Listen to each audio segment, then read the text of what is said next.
History of legislative theatre. Legislative theatre was developed by Brazilian theatre director Augusto Boal. It is one of the branches of the theatre of the oppressed, an umbrella term for all of the techniques of this type of theatre developed over 40 years. Influenced by radical educationalist Paulo Freire, Boal developed the theatre of the oppressed to use theatre as a collaborative, educational and political process. Unlike traditional theatre, the theatre of the oppressed enables the audience to engage with the theatrical action and use theatre as a rehearsal for reality. Legislative theatre builds on the technique of forum theatre, in which an audience can stop the play, enter the stage space, and change the direction of the play in order to learn more about and overcome a certain oppression.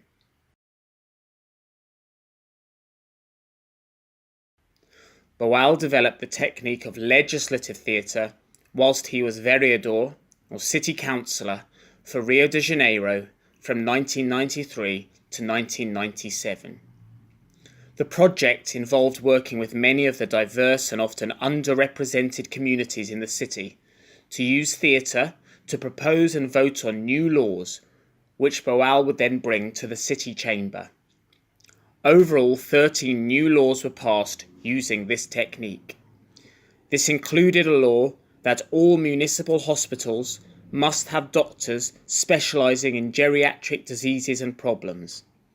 A more recent example is on the 13th of December 2017 in Austria. A law was passed about the participation of disabled people in society, which use a legislative theatre method. How does a legislative theatre session work? A piece of forum theatre is presented to an audience. However, beforehand, the joker, which is the name given to the facilitator in the theatre of the oppressed, asks the audience, if you had the power to make a law, then what would it be? During the forum theatre session and audience interventions in the play, the audience are asked to write down any ideas for new laws that they think would help to overcome the oppression shown on stage. These are collected up and passed to the metabolic cell. The metabolic cell sit at a table near the stage. It should consist of at least 3 people. 1. An activist who is involved with the issue being presented in the play. 2. A lawmaker who understands how to write legislation. And 3. A lawyer with experience in the issue being presented.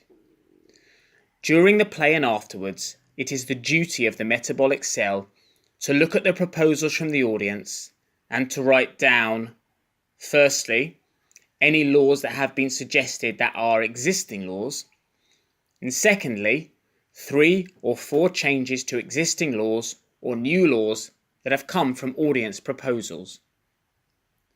After the play, the metabolic cell come onto the stage, introduce themselves, and firstly present any laws that have been suggested that are existing laws. Secondly, they propose 3 or 4 changes to laws or new laws.